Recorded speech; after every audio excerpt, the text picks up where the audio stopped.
নমস্কার বন্ধুরা, আমার রেলে রান্নার চ্যানেলে সকলকে স্বাগত জানিয়ে আজকে রেসিপি শুরু করছি।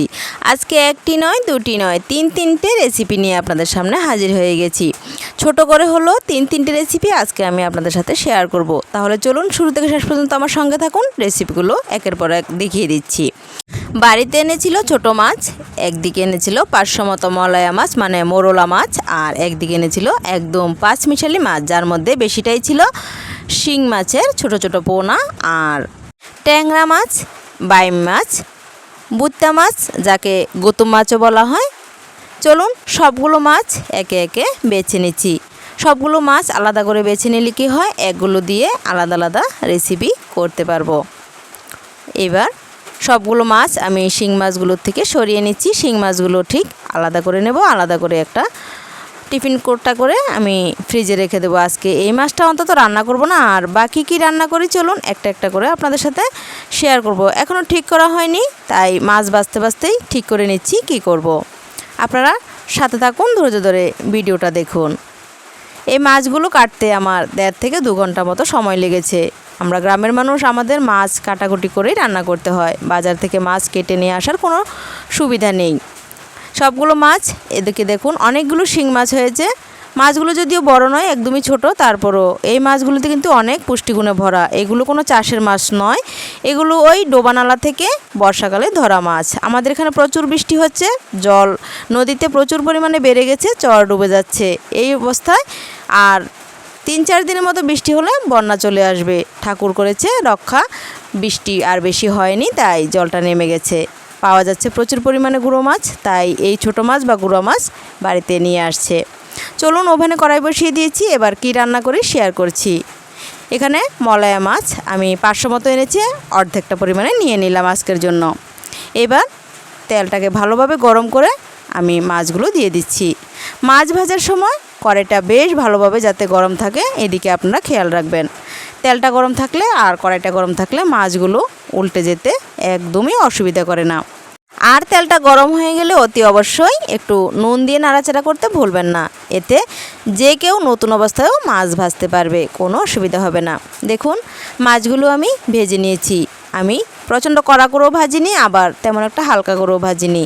এবার প্রথমবারের মতো মাছগুলো নামিয়ে নিলাম। মাছগুলোকে আমি 2 ভাগে ভেজে নিচ্ছি। প্রথমবারে হবে না, তাই 2 বারই ভেজে নিচ্ছি। ছোটো মাছ, তাই একটু যত্ন সহকারে ভেজে নিচ্ছি। সবগুলো মাছের পেট ভর্তি ডিম, তাই মাছগুলোকে একটু যত্ন সহকারে ভাজতে হচ্ছে, যেন ডিম বেরিয়ে না যায় বা মাথাগুলো ভেঙে না যায়। এবার মাছগুলো ভাজা হয়ে গেলে নামিয়ে নিলাম। আবারও তেল দিয়ে দিয়েছি কড়াইতে। এবার একটু জিরে ফোড়ন দিয়ে দিলাম। জিরে ফোড়নটা দিয়ে এবার বেশ কিছুক্ষণ নেড়ে চেড়ে দেবো। তেলটা ভালোভাবে গরম হয়নি, সেজন্য একটু অপেক্ষা করছিলাম। এবার এদিকে দেখিয়ে দিলাম আপনাদেরকে 2টো টমেটো আমি কেটে নিয়েছি। টমেটোগুলোকে লম্বালম্বিভাবে আমি কেটে নিয়েছি। একটা টমেটোকে এখানে আমি প্রায় 10-12 টুকরো করে কেটে নিয়েছি। এইরকম টমেটোগুলোকে এবার তেলে দিয়ে দিলাম, একটু নেড়ে চেড়ে দিচ্ছি। টমেটোগুলোর মধ্যে পরিমাণ মতো নুন ও হলুদ দিয়ে দিচ্ছি। আপনারা চাইলে যে কোনো টক জাতীয় জিনিস দিয়ে এই রান্নাটা করতে পারেন। আমি এর আগে একটা রেসিপি করেছিলাম, মোরলা মাছের টক ঝাল মিষ্টি রেসিপি। যদি আপনাদের ভালো লাগে অবশ্যই একবার এই রেসিপিটা দেখে আসতে পারেন। ডেসক্রিপশানে লিংক দেওয়া থাকবে, আপনারা একবার দেখে নেবেন। ওই রান্নাটা খুব ভালো হয়েছিল, কিন্তু এখন আমার ঘরে কোনো কামরাঙা নেই, ওই রেসিপিটা করতে পারছি না, তাই এর বদলে টমেটো দিয়ে আজকে রেসিপিটা করলাম। খেতে দুর্দান্ত হয়েছে, অবশ্যই আপনারা একবার ট্রাই করে দেখবেন। দেখুন একটু ঢেকে দিয়েছি, টমেটোগুলো মজে গেছে কিন্তু গলে যায়নি, এরকমভাবে রান্নাটা করতে হবে। এবার যা যা মশলা দেওয়ার দিয়ে দিলাম কাশ্মীর লঙ্কার গুঁড়ো, একটু ঝাল লঙ্কার গুঁড়ো। ঘরে কাঁচা লঙ্কা ছিল না, তাই ঝাল লঙ্কার গুঁড়োটা দিলাম, নয়তো কাঁচা লঙ্কাই দিতাম। আর দিলাম একটু জিরের গুঁড়ো।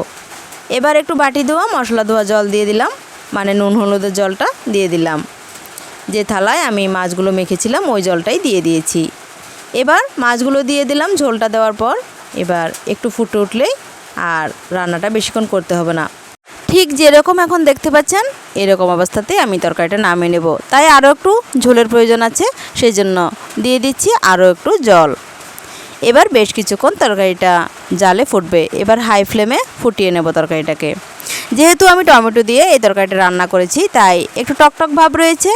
আর এই তরকারিটাতে স্বাদের ব্যালেন্স করার জন্য দিয়ে দিলাম একটু মিষ্টি। এখানে আমি মিষ্টির জন্য বাতাসা গুঁড়ো ব্যবহার করেছি, আপনারা চাইলে আপনাদের পছন্দ মতো গুড় বা চিনি ব্যবহার করতেই পারেন। আর এই তরকারিটাতে জিরের ফ্লেভারটা দুর্দান্ত লাগে, তাই আরও একটু জিরে শেষ পর্যায়ে দিয়ে দিলাম। এবার 3-4 মিনিট মতো ফুটিয়ে নেব। একটু টেস্ট করে দেখেছিলাম মিষ্টিটা আর একটু হলে ভালো হয়, তাই দিয়ে দিলাম আরও একটু মিষ্টি। আপনারা আপনাদের পছন্দ মতো এভাবে রান্না করে খেয়ে দেখবেন।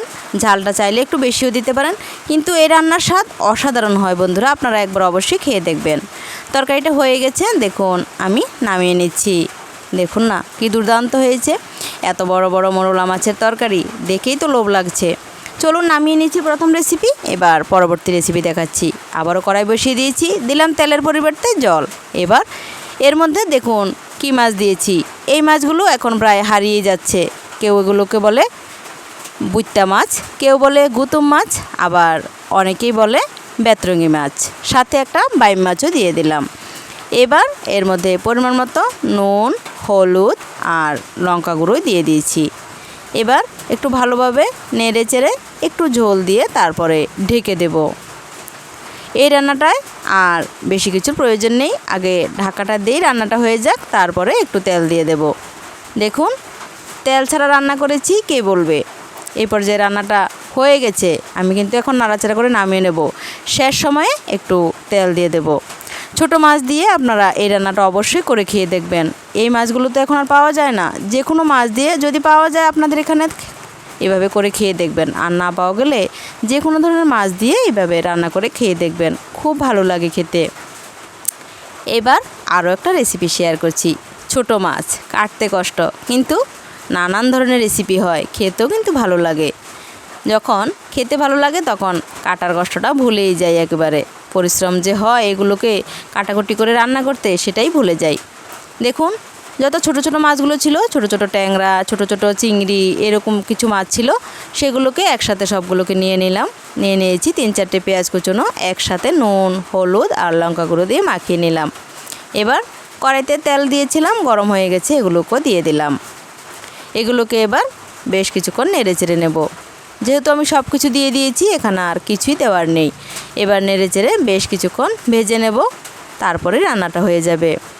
ছোট মাছ রান্না করতে সময়ও বেশি নেয় না, ওই জোগাড় যন্ত্র করতেই যা টাইম লাগে। দেখুন ডেকে দিলাম বেশ কিছুক্ষণের জন্য। এবার অনেকটাই হয়ে গেছে, একটু সাবধানে নাড়াচাড়া করতে হবে, নিচ থেকে একটু লেগে উঠেছে। তেলটা অনেকটাই কম দিয়েছিলাম, আর পেঁয়াজ থেকে জল বেরিয়ে এটা কড়াইয়ের সাথে লেগে গেছে। এবার একটু জল দিয়ে দিলাম, একটু নাড়াচাড়া করে নিচ্ছি ভালোভাবে, একটু কষিয়ে নেব, তারপর এতে ঝোল দিয়ে দেব। একদম সহজ রান্না করতে 3-3টে রেসিপি করলাম, বেশিক্ষণ কিন্তু লাগেনি। দেখুন ঝোল দিয়ে দিচ্ছি, একদম মাখো মাখো করে এটা আমি নামিয়ে নেব। এবার ঝোলটা দেওয়ার পর একটু ঢেকে দেব, আর একটু ঝোল দেবো এতে আমি, তারপর ঢেকে দেব, ফুটে উঠলেই নামিয়ে নেব। রেসিপিগুলো আপনাদের কেমন লেগেছে আমাকে অবশ্যই কমেন্ট বক্সে জানাতে পারেন। ঢেকে দিলাম, নামিয়ে নিয়ে চলে এসেছি। দেখুন 3-3টে রেসিপি এবার আপনাদের আবারও দেখিয়ে দিচ্ছি। মোরলা মাছের টক ঝাল মিষ্টি রেসিপি টমেটো দিয়ে, ভালো লাগলে একবার অবশ্যই কমেন্টে জানাবেন। সাথে রয়েছে ট্যাংরা, বজরি, চিংড়ি মাছ, এগুলো দিয়ে পেঁয়াজের একটু কষা কষা তরকারি। ছোট মাছের এই পেঁয়াজ কষা তরকারিটা খুব ভালো লাগে খেতে। আপনাদের ভালো লাগলে আমাকে তাও কমেন্ট বক্সে জানাবেন। আর রয়েছে একদম ইউনিক রেসিপি, গুতুম মাছের শুকনো। রেসিপিগুলো ভালো লেগে থাকলে লাইক, শেয়ার, সাবস্ক্রাইব করে দিয়ে পাশে থাকার অনুরোধ রইল। আজকের মতো রেসিপি এখানে শেষ করছি, দেখা হচ্ছে পরবর্তী রেসিপিতে। ততক্ষণ পর্যন্ত সকলে ভালো থাকবেন, সুস্থ থাকবেন এবং সাবধানে থাকবেন।